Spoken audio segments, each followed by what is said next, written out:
Então, pessoal, vamos lá. Determinante de uma matriz, cálculo do determinante da matriz de 3 linhas e 3 colunas. Uma observação importante aí, como a gente viu nas matrizes anteriores, para a gente poder calcular o determinante de uma matriz, ele só pode ser calculado quando eu tenho uma matriz onde que o número de linhas é igual ao número de colunas, portanto a matriz precisa ser uma matriz quadrada. Pois é, professor, mas e se a matriz não for quadrada? Bom, a gente vai fazer depois então uma matriz retangular aí. Ela pode ser calculada também, só que eu preciso primeiro organizar a matriz para poder fazer o cálculo do determinante. Bem, como a gente viu no exemplo anterior, o processo final do cálculo do determinante envolveu exatamente todos os elementos da matriz. Ninguém ficou de fora do cálculo. Não pode ficar ninguém de fora.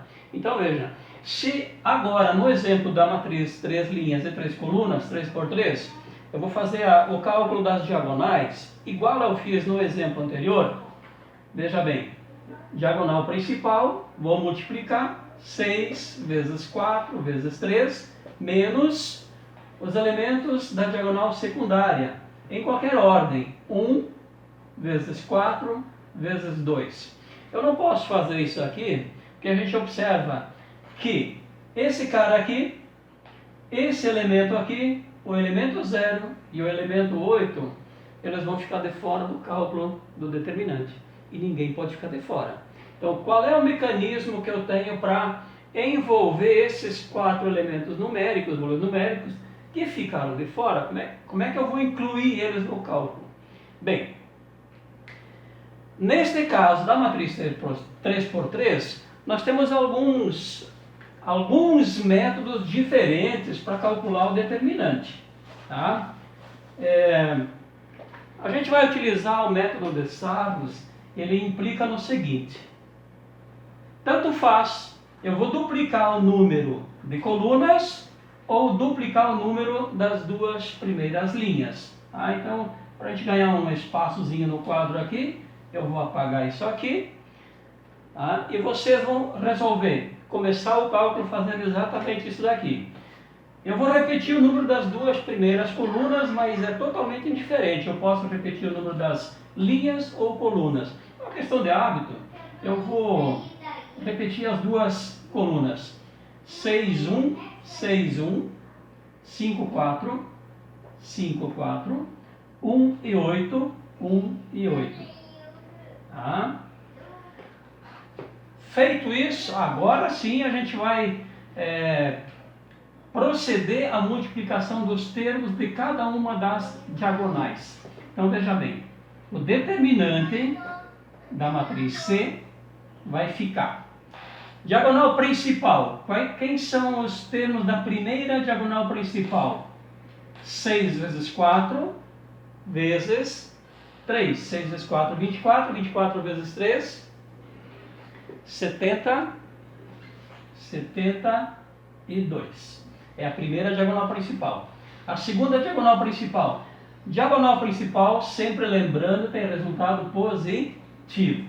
A segunda diagonal principal, 1 vezes 0 vezes 1, que vai me dar 0. Não precisaria nem colocá-lo aqui, mas para evidenciar que são 3 as multiplicações, eu vou acrescentar aqui 0, que na soma ele é o elemento neutro, não vai mudar nada. Terceira diagonal principal. 5 vezes 8, 40. 40 vezes 2, mais 80. Ok? Então, veja, fizemos as 3 multiplicações das 3 diagonais principais. Feito isso, agora a gente vai para as diagonais secundárias. As diagonais secundárias, neste sentido aqui, observa, a primeira diagonal secundária, 2 vezes 4 vezes 1 é igual a 8. Sempre lembrando, diagonal secundária, resultado negativo. Segunda diagonal secundária, 6 vezes 8, 48, mas 48 vezes 0 dá 0. Não precisaria colocá-lo, mas a gente vai acrescentar aqui menos 0. Que obviamente elemento neutro na adição. Terceira diagonal secundária, 1 vezes 5, 5, 5 vezes 3, 15, 15, olha só, diagonal secundária, resultado negativo. Muito bem. O produto entre as diagonais, dos elementos das diagonais já está feito. Para finalizar, agora é só somar e diminuir conforme os sinais que a gente tem aí. Então, o determinante, isso aqui ficou, vou dar uma melhorada nisso daqui. O determinante, portanto, da matriz C é 72 com mais 80, isso dá 152. É isso que a gente fez aqui, ó, 72 mais 80, 152. Mais 0 continua o 152. Menos, a gente poderia fazer assim, ó, menos 80 e depois menos o 15, ou eu vou somar os negativos. Eu devo 15 e devo mais 8, então eu devo 23.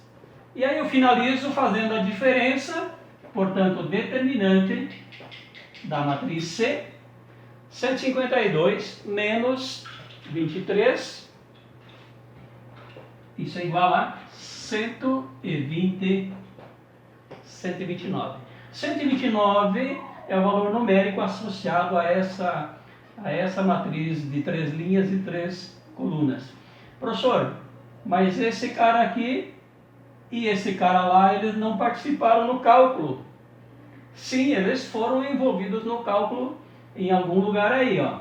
Vê você. Como a gente repetiu duas colunas, este 5 é o mesmo desse 5 lá, e esse 4 é o mesmo desse 4 aqui. Portanto, ninguém ficou fora do processo de multiplicação dos elementos de cada uma das diagonais. Beleza aí?